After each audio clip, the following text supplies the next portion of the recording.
Bon matin à tous et à toutes. C'est un plaisir pour moi d'être parmi vous. Et puis, pour ceux qui ne me connaissent pas, mon nom est Mathieu Caron et je suis un des pasteurs de cette église. Vous savez, c'est déjà la dernière partie de cette courte série de 3 messages sur la deuxième épître de Pierre. 3 chapitres, 3 messages. C'est une lettre que l'apôtre Pierre a écrite vers la fin des années 60, mais attention, là, pas les années 60 qu'on connaît, là, 1960, le premier siècle, les vraies années 60, donc 68, 69, après Jésus-Christ environ. Et puis, vous savez, alors que la première épître de Pierre s'adressait aux croyants, non pas d'une région particulière, mais un peu partout, les croyants persécutés sous l'Empire romain, qui, évidemment, à cette époque-là, particulièrement, était vraiment contre le christianisme et l'empereur cherchait à faire beaucoup de mal aux chrétiens de l'époque. La deuxième lettre de Pierre, elle, est tout autre. C'est une lettre qui nous parle des faux docteurs.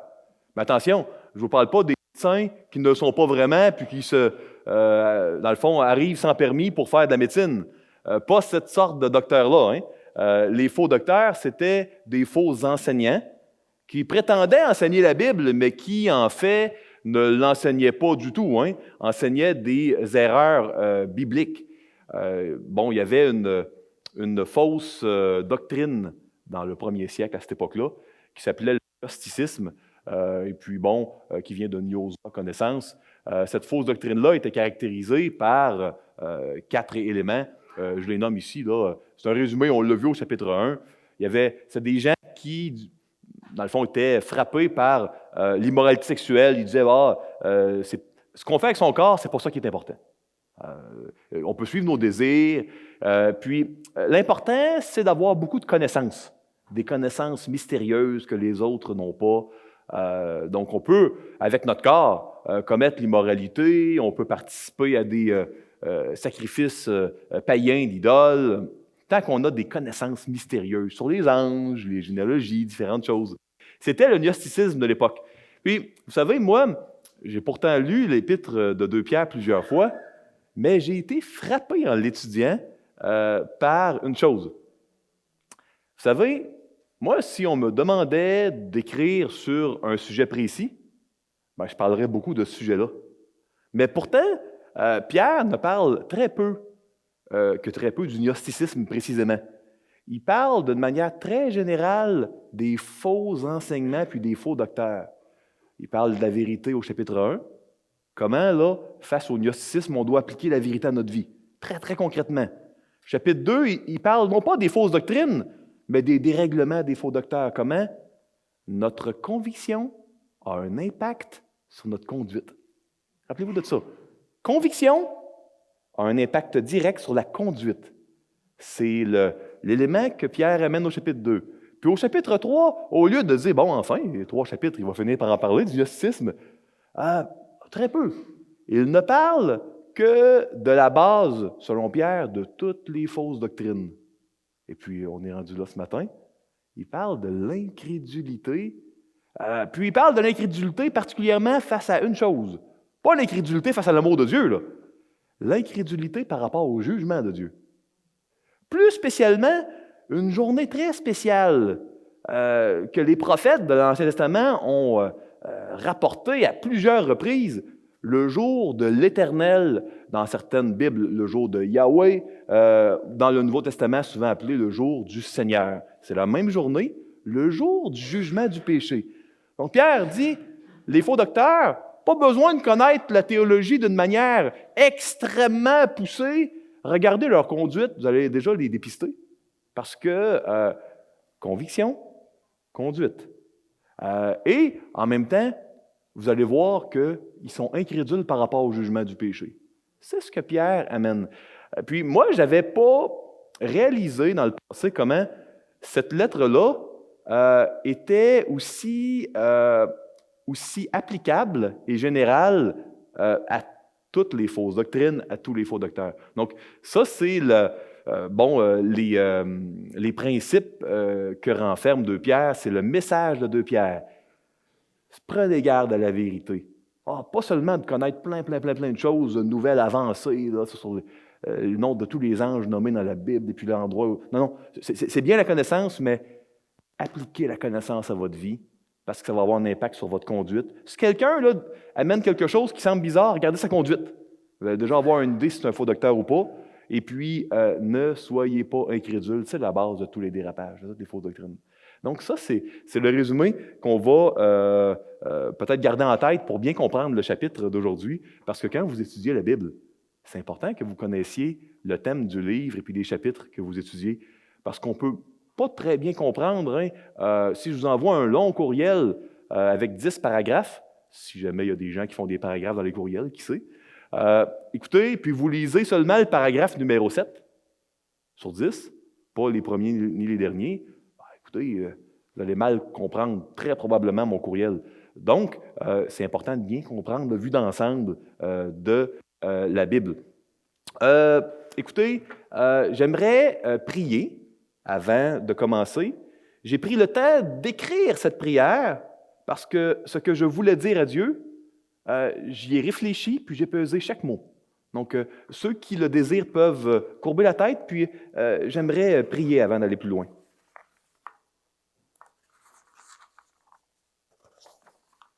Seigneur Dieu, nous voulons te remercier de tout notre cœur d'avoir envoyé ton Fils Jésus, afin que quiconque croit en lui ne périsse pas, mais qu'il ait la vie éternelle.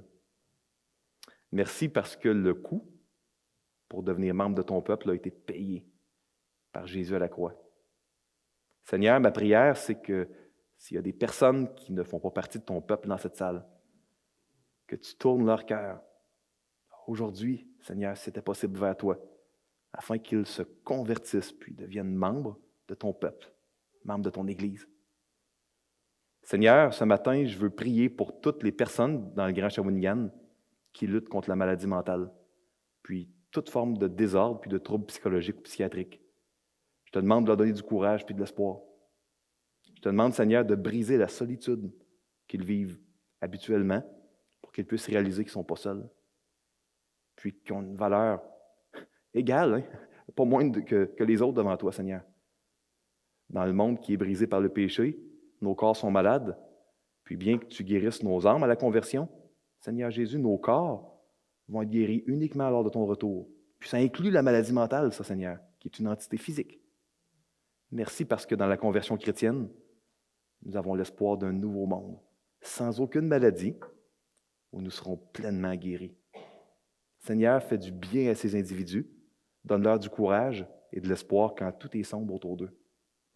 Seigneur, nous te demandons ce matin de bénir toutes les institutions psychiatriques du Grand Shawinigan puis au-delà.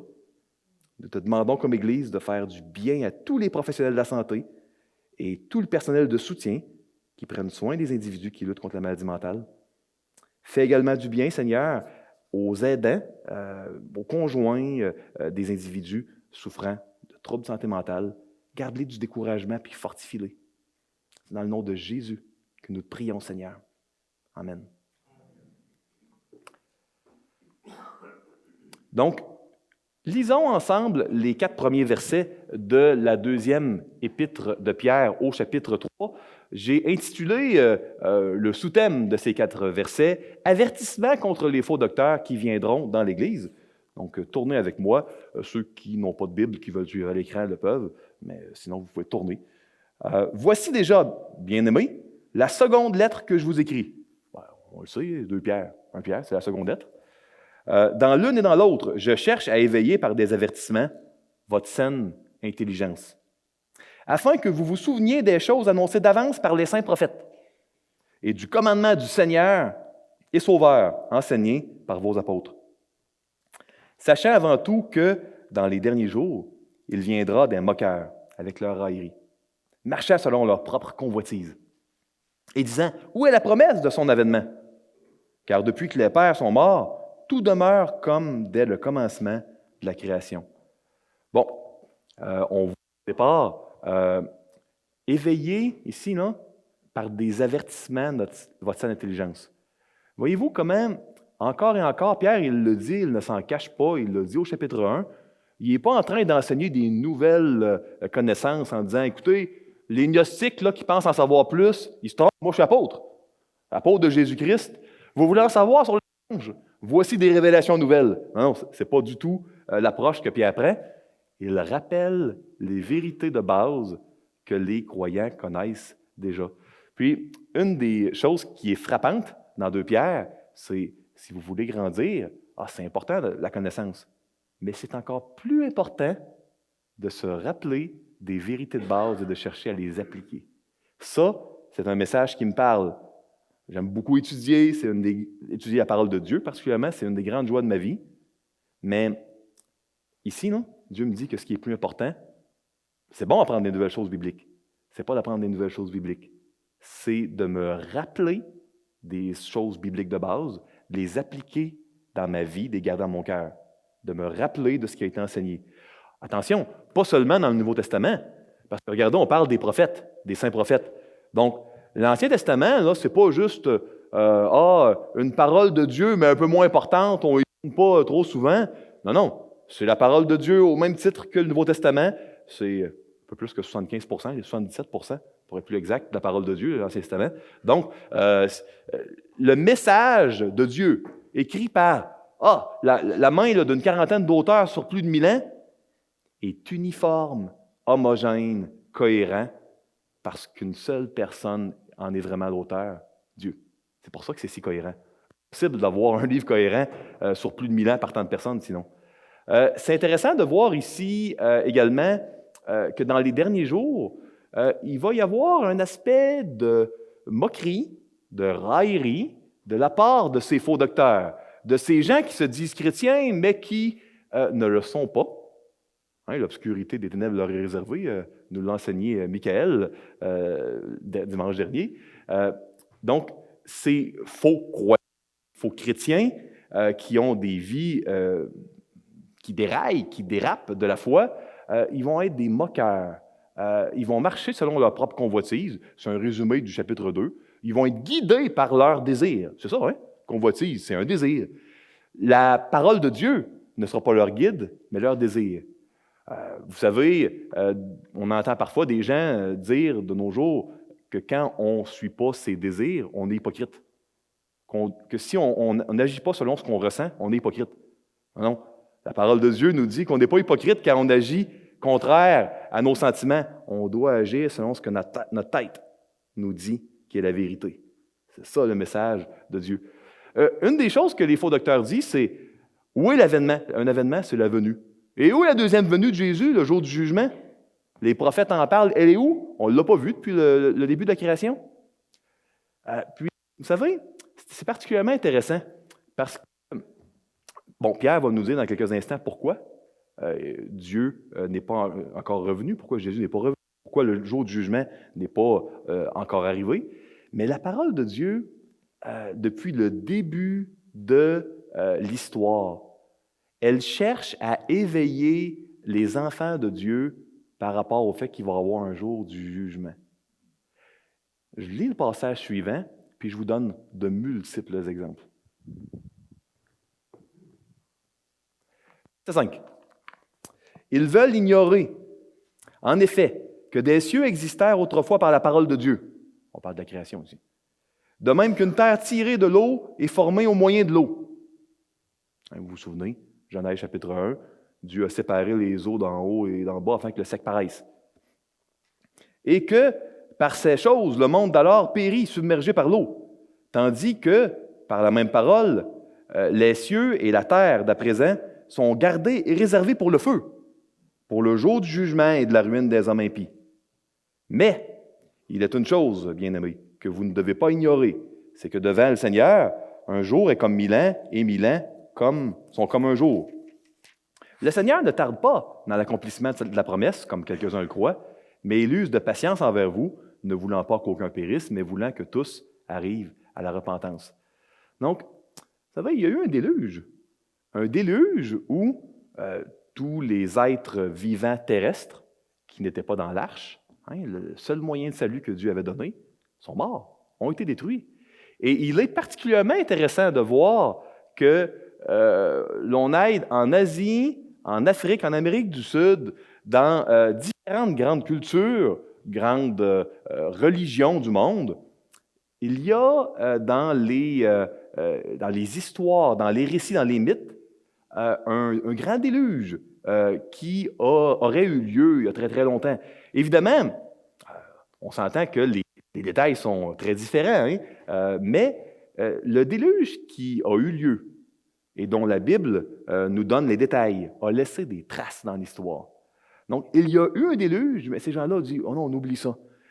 Puis, la parole de Dieu, vous savez, elle cherche à éveiller non seulement les êtres humains par rapport à l'amour de Dieu, mais par rapport au fait qu'un jugement va amener une destruction à cause du péché. Vous souvenez-vous, pour ceux qui étaient là, de la série sur Exode, chapitres 1 à 15.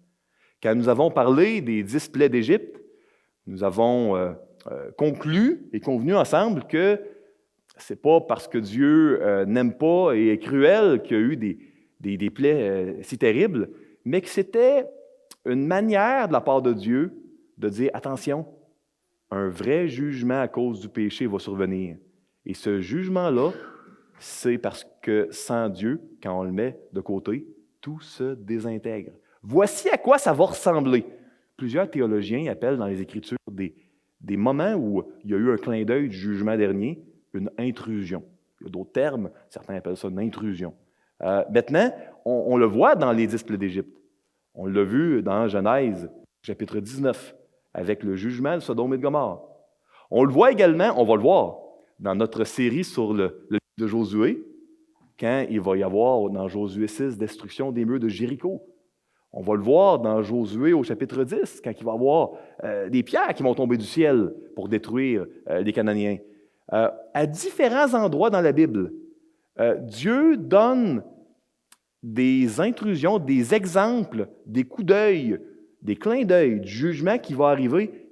Puis à plein d'autres endroits, il donne des exemples, des clins d'œil du salut qui est possible, de la délivrance en raison de l'amour de Dieu. On ne peut pas aller vers un libérateur si on ne croit pas qu'on a besoin d'être délivré. On n'ira pas prendre un moyen de salut si on ne pense pas qu'on a besoin d'être sauvé. La parole de Dieu, elle est centrée sur Jésus. Donc, sur le Jésus qui va venir pour juger le monde, comme on l'a enseigné dans Daniel 7, un peu avant Noël, le Fils de l'homme qui va arriver sur les nuées pour juger le monde, quand les livres vont être ouverts à la fin des temps, puis le Jésus qui va mourir sur la croix pour sauver tous les êtres humains qui vont répondre à son appel. La parole de Dieu est remplie de panneaux indicateurs qui pointent vers Jésus. La destruction et le jugement, le salut. On ne peut pas apprécier un si on n'apprécie pas l'autre. Si on croit au jugement, mais pas à un Dieu amour qui sauve, par la foi en Jésus, c'est une perversion de la vérité. Si on croit que Dieu est amour, mais on ne croit pas qu'on a besoin d'être sauvé, ce n'est pas une foi qui sauve non plus. On a besoin des deux. Puis, oui, les faux docteurs, les moqueurs, ils disent « Non, ça n'arrivera pas, voyons donc, tout est pareil. » Non, tout n'est pas pareil. À plusieurs moments dans l'histoire de l'humanité, il y a eu des clins d'œil, des indices. Oui, que Dieu est amour, qui va sauver, parce qu'on en a besoin. Parce qu'il y a un jugement qui s'en vient, qui est appelé le jour éternel, le jour de Yahweh, le jour du Seigneur. Puis, ici, on a au verset 9 la raison pour laquelle le jugement dernier n'est pas encore arrivé. Puis c'est important de la nommer parce que, écoutez, il y en a de la souffrance. Puis elle est grande, la brisure du péché. Je suis certain que vous avez tous et toutes vu des choses terribles en disant pourquoi Dieu permet autant de souffrance, des événements si sordides, des abus si diaboliques. Puis, vous savez, Dieu a un plan de salut. Il sait à l'avance, parce qu'il connaît tout, le nom de chaque personne qui va répondre à son appel et qui va être sauvée. Et le Seigneur ne veut pas perdre une seule personne qui sait qu'il va se convertir. Dieu attend que toutes les personnes, dans l'époque où ils appartiennent, répondent à l'appel de Jésus, les gens qui devaient y répondre, que la Bible appelle souvent les élus. Donc, Dieu n'est pas cruel. Tout le mal dans le monde va être adressé. Tout mensonge va être corrigé dans le temps de Dieu. Puis pour Dieu, qui vit à bien des égards à l'extérieur du temps, ça ne paraît pas aussi long que nous. Mais le Seigneur va revenir, puis c'est par amour, c'est par patience qu'il n'est pas encore revenu. Continuons maintenant le passage. Ici, versets 10 à 12. Le jour du Seigneur viendra comme un voleur. En ce jour, les cieux passeront avec fracas, les éléments embrasés se dissoudront, et la terre avec les œuvres qu'elle renferme sera consumée. Puisque donc toutes ces choses doivent se dissoudre, qu'elles ne doivent pas être la sainteté de votre conduite et votre piété. Tandis que vous attendez et hâtez l'avènement du jour de Dieu, à cause duquel les cieux enflammés se dissoudront et les éléments embrasés se fondront. Vous savez, tout va converger vers ce jour-là. Il va y avoir le salut des gens qui vont faire partie du peuple de Dieu, le moyen de salut et de délivrance de Dieu dans la Bible. Il y en a un seul. Et c'est à travers la conversion à Jésus en devenant membre du peuple de Dieu. C'est la manière dont Dieu sauve les humains qui répondent à son appel en les acquérant comme sa propriété, comme son peuple. C'est la conversion chrétienne. Quand on se convertit, on devient la propriété de Dieu. On fait partie de son peuple. C'est la manière dont Dieu nous sauve. Il n'y en a pas d'autre. C'est comme ça que Dieu sauve. Le jour du Seigneur viendra comme un voleur. Ici, Pierre rappelle une parole de Jésus. C'est Jésus qui a dit ça. Et puis, pour expliquer ce qu'il amène, il dit, regardez, souvenez-vous. C'est un peu comme si Pierre disait, souvenez-vous, quand Jésus il était sur la terre dans l'Évangile, il disait que son retour, là, même le Fils de l'homme, ce n'est pas le moment. Ne cherchez pas à deviner les dates, puis en disant, c'est parce que c'est les ignorants qui ne le savent pas, en calculant avec les prophéties. Écoutez, Jésus il connaissait les prophéties, hein? Puis sur terre, il ne savait même pas lui-même, ni les anges, avec le Père dans le ciel. C'est ce qu'il dit dans l'Évangile. Il va venir comme un voleur. Qu'est-ce que ce dicton-là veut dire? Écoutez, même avec un gap de 2000 ans là, d'espace, je crois que c'est quand même très évident pour vous. J'espère que vous n'avez jamais été volé, cambriolé chez vous, mais je vous apprends peut-être une grande révélation. Les voleurs n'avertissent pas à l'avance quand ils viennent cambrioler. Si quelqu'un va dévaliser chez vous, là, c'est très, très rare. Je sais que des fois, on voit un film où là, le maître voleur avertit la banque à l'avance qu'il va venir et puis il réussit quand même. Là, mais, ça, c'est dans les films. En général, les voleurs n'avertissent pas à l'avance qu'ils vont venir voler chez vous. Ils viennent à un moment, là, un bon voleur, j'imagine, si telle chose il peut y avoir, va arriver à un moment où on ne l'attendra pas. Ou ça ne serait pas prévisible. Il va évaluer les choses, puis il va arriver un moment où on ne le verra pas venir. Donc, vous savez, moi, j'ai eu comme un grand nombre là, de Québécois, là, une fraude d'identité, là, et puis j'ai reçu, j'avais un compte bancaire dans une institution que je nommerai pas, hein, mais qui a eu des fuites. Non, quand même, par respect, là, même si la plupart d'entre vous connaissez, si vous regardez les nouvelles. Là. Et puis, là, je reçois une notice une agence là, de crédit qui...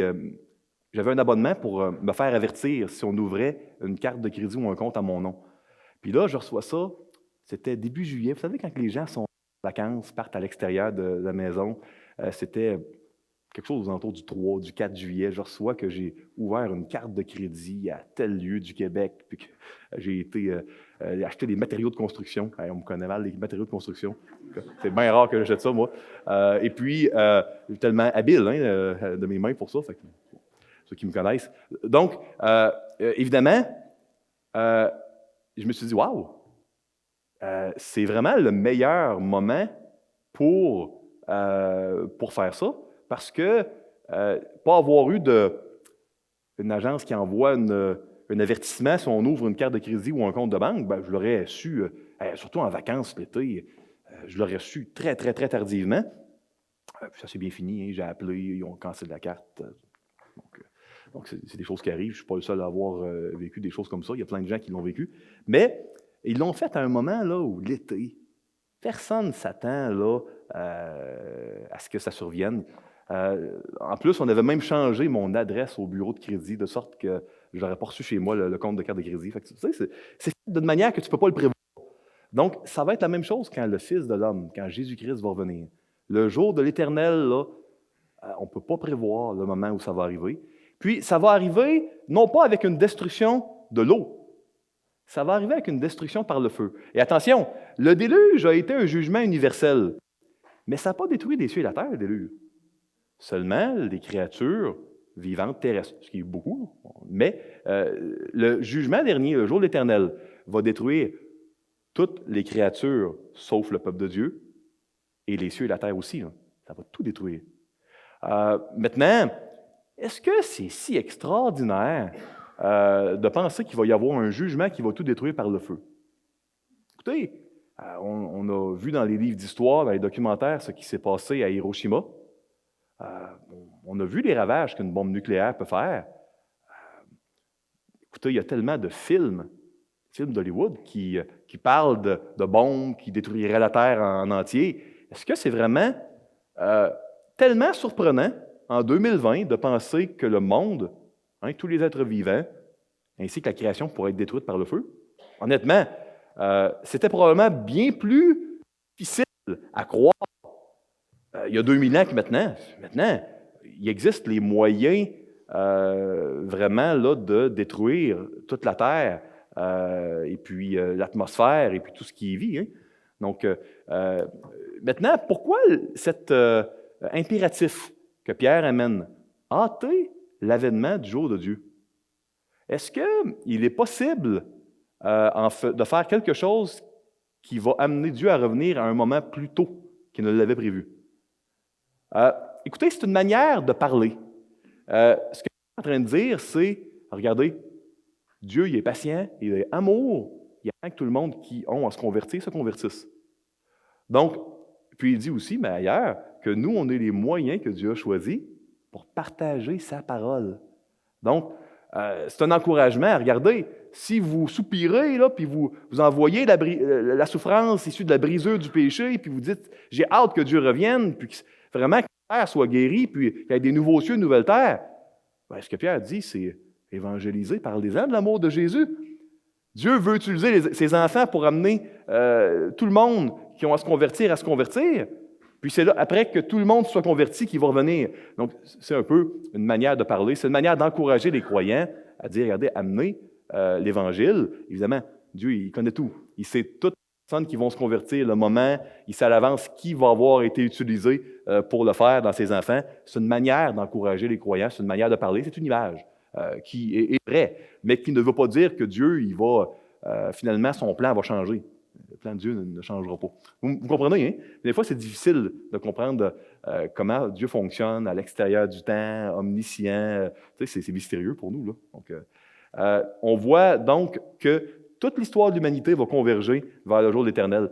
Il y a un grand nombre de passages dans l'Ancien Testament qui donnent des intrusions, des petits clins d'œil de ce qui va se passer, du jugement du péché.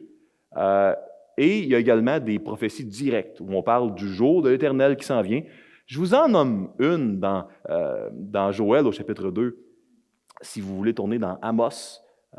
Amos était un prophète qui en parlait beaucoup.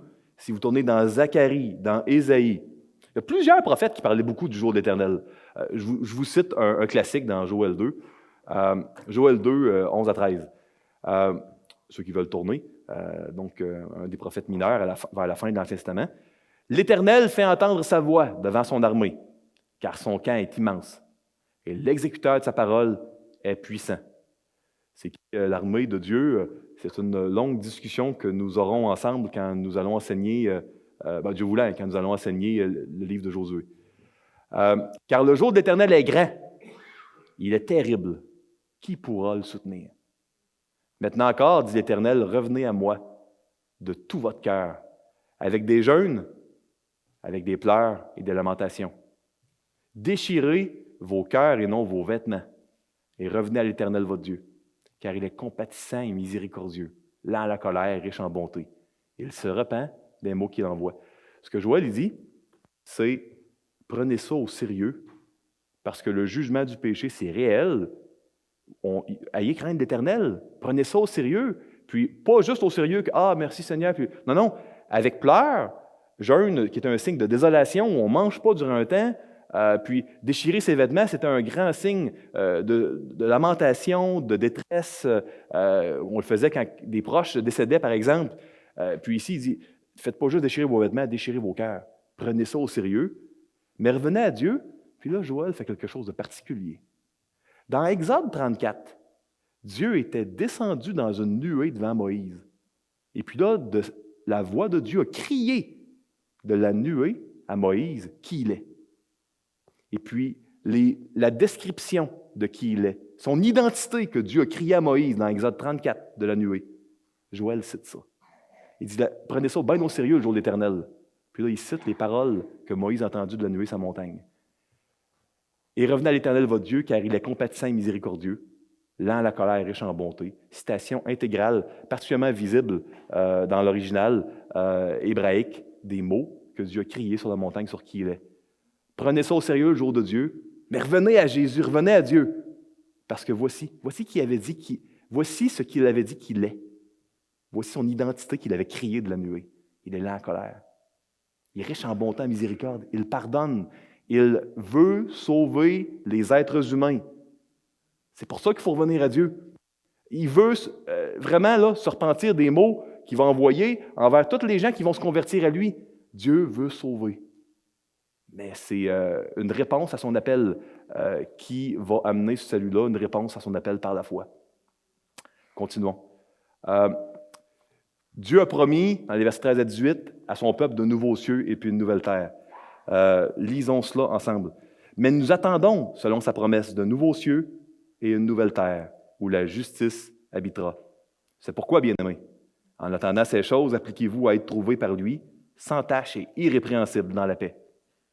Croyez que la patience de notre Seigneur est votre salut, comme notre bien-aimé frère Paul vous l'a aussi écrit, selon la sagesse qui lui a été donnée. C'est ce qu'il fait dans toutes les lettres où il parle de ces choses, dans lesquelles il y a des points difficiles à comprendre, dont les personnes ignorantes et mal affermies tordent le sens, comme celui des autres Écritures, pour leur propre ruine. Vous donc, bien-aimés, qui êtes avertis, mettez-vous sur vos gardes, de peur qu'entraînés par l'égarement des impies, vous ne veniez à déchoir de votre fermeté. Mais croissez dans la grâce et dans la connaissance de notre Seigneur Jésus et Sauveur Jésus-Christ. À lui soit la gloire, maintenant et pour l'éternité. Amen. Donc ici, on voit que le peuple de Dieu, ceux qui ont donné leur vie pour devenir la propriété de Dieu, eux, ils attendent non pas une destruction éternelle lors du jour de l'Éternel où le péché va être jugé, mais plutôt des nouveaux cieux et une nouvelle terre où la justice va habiter, où il n'y aura plus de mal, il n'y aura plus la brisure du péché, plus d'abus, plus de choses sordides, plus de larmes. Une terre où on va vivre avec Dieu, une terre où toutes les personnes qui vont avoir répondu à l'appel de Dieu, qui vont faire partie de son peuple, vont être. Cette terre-là, Dieu la prépare pour son peuple, pour sa propriété, pour son peuple qu'il appelle son héritage, son peuple qu'il aime tellement, qui est, comme nous l'avions vu dans Ésaïe 40, ce qu'il y a de plus précieux, son butin de guerre. C'est comme ça que Dieu voit son peuple. Puis, nous, notre vie sur terre, c'est une vie d'attente, une attente où on voit vraiment cette désintégration-là de la création et de l'humanité, cette brisure-là, cette souffrance-là, ce mal profond-là.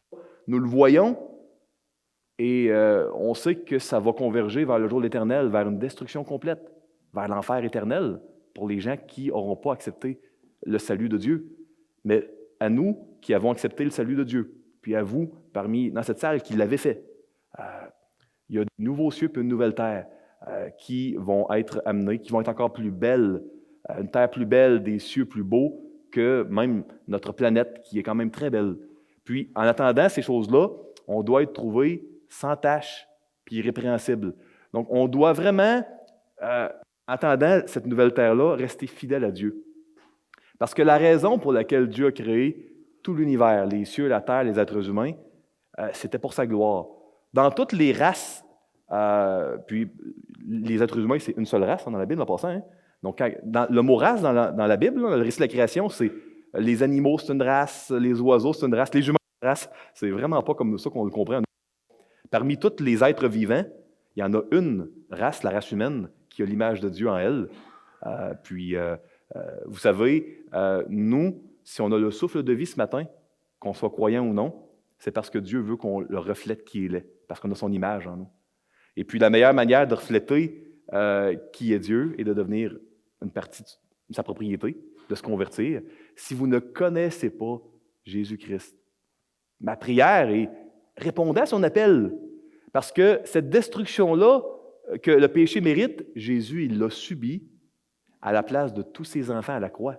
Cet enfer, à bien des égards, qui est une séparation avec Dieu, Jésus l'a subi à notre place à la croix, à la place de tous les enfants de Dieu. Donc, si vous n'avez jamais donné votre vie à Dieu pour devenir sa propriété, faire partie de son peuple, c'est le moyen de salut de Dieu, faites-le, n'attendez pas. Priez et donnez votre vie à Dieu, puis par la suite, cherchez à apprendre sa volonté pour vous en lisant la Bible, en vous joignant à une église locale. C'est important. C'est important parce que, vous savez, après la mort, il est trop tard pour se convertir. On peut se convertir uniquement durant notre vie ici-bas. Puis le jour de l'Éternel, il y a des moqueurs qui, par leur raillerie, le nient, mais il va survenir. On a eu des clins d'œil dans les Écritures, et puis il va survenir, comme un voleur, comme Jésus le disait, au moment où on ne l'attendra pas. Puis pour nous qui avons donné notre vie à Jésus, pour vous qui l'avez fait, certains d'entre vous, le plus grand nombre possible d'entre vous, je le souhaite de tout cœur, vous devez rester fidèle à Dieu, puis refléter Dieu, être flexible pour que durant ce plan de rédemption qu'il a, de partager l'Évangile, il puisse vous utiliser. Par vos paroles comme par votre vie, ou par vos prières, ou par votre contribution à un ministère dans l'Église. Dieu a un plan pour ses enfants durant toutes les journées qu'il donne à ses enfants de vivre sur terre. On doit être fidèle à Dieu. On doit s'appliquer à mettre de côté le péché, à donner tout notre cœur à Dieu. Dieu, il est un Dieu jaloux, et ses enfants, son peuple, il va avoir tout leur cœur, toute leur vie. La conversion chrétienne, ce n'est pas de donner certaines zones de notre vie, c'est de donner tout notre cœur. C'est ça que la parole de Dieu enseigne. Donc, on parle maintenant dans les versets 16, 15 et 16, choses très intéressantes de Paul. Ça me fait toujours sourire quand Pierre mentionne que Paul, il y a beaucoup de sagesse, puis il en parle des choses futures. Il y a des choses difficiles à comprendre. Donc, moi, ça me rassure, parce qu'effectivement, parfois, je lis des passages de Romains, puis de Corinthiens, puis je me dis, waouh, c'est mystérieux, c'est complexe, je ne comprends pas exactement comment ça fonctionne. Les élus, puis mais Dieu a élu des gens pour le ciel, mais pas pour l'enfer. Puis on lit des choses, des fois, on dit, hey, comment ça fonctionne? Merveilleux. Pierre aussi, qui était apôtre, il disait qu'il y avait des affaires difficiles à comprendre. Mais heureusement, on n'a pas besoin de tout comprendre. C'est le message de Pierre. On a à se rappeler des choses de base, puis on doit chercher à creuser et à en apprendre de plus en plus, mais on n'a pas besoin de tout connaître. On doit s'appliquer à mettre la vérité en action dans notre vie, à la chérir dans notre cœur et à l'aimer de plus en plus. Maintenant, il y a des gens qui tordent le sens des Écritures. Est-ce que c'est nouveau? Ben non. Mais c'est bien d'avoir été averti d'avance. Comme ça, la prochaine fois qu'on va voir des gens là, tordre vraiment des choses bibliques là, sur Internet ou ailleurs, on va dire « Ah, ben oui, c'est vrai, Pierre a parlé il y a 2000 ans dans 2 Pierre 3. Ah, on n'est pas surpris, ça a été annoncé d'avance, on est averti. Ça, c'est merveilleux. On doit croire dans la grâce et la connaissance de Jésus-Christ, être sur nos gardes. Puis on ne doit pas être entraîné par vraiment là, les impies, l'égarement des impies. C'est quoi ça, un impie? Parce que ça, on n'en parle pas souvent. Là. Il y a un oiseau qui s'appelle une pie. Est-ce que ça a rapport avec les pies? Non, ça n'a pas rapport. Les impies, c'est un mot, une traduction française. Peut-être que ce mot-là devrait être rajeuni parce que c'est rare qu'on l'utilise dans notre vocabulaire. Mais le mot grec traduit par impie, là, il veut dire illicite. Donc, illicite comme une drogue illicite.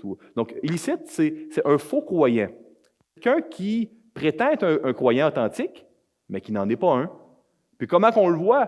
Peut-être dans ce qu'il dit, mais surtout dans sa conduite. Souvenez-vous, ce que Pierre dit, c'est vos convictions vont déterminer votre conduite. Ici, on voit que les faux docteurs, ces impies-là, ils sont égarés dans leur conduite, dans leur conviction. Ils sont incrédules par rapport au jugement du péché. Dieu, ça ne dérange pas. Fais ce que tu veux avec ton corps, ça ne dérange pas. Dieu est amour, puis on en connaît sur Dieu, puis la connaissance, puis tout ça. Ça ne dérange pas. Bien, soyez pas entraînés par l'égarement des impies. Ça peut être facile, parce que l'être humain est très influençable. Vous savez, avez-vous déjà rencontré quelqu'un qui a dit « Hey, moi, mes deux voisins ont des piscines. Mon voisin de gauche, de droite. Puis là, le voisin en face, il y a une piscine. Et ces gens-là vous ont dit « Hey, je pense que je vais m'acheter une piscine. »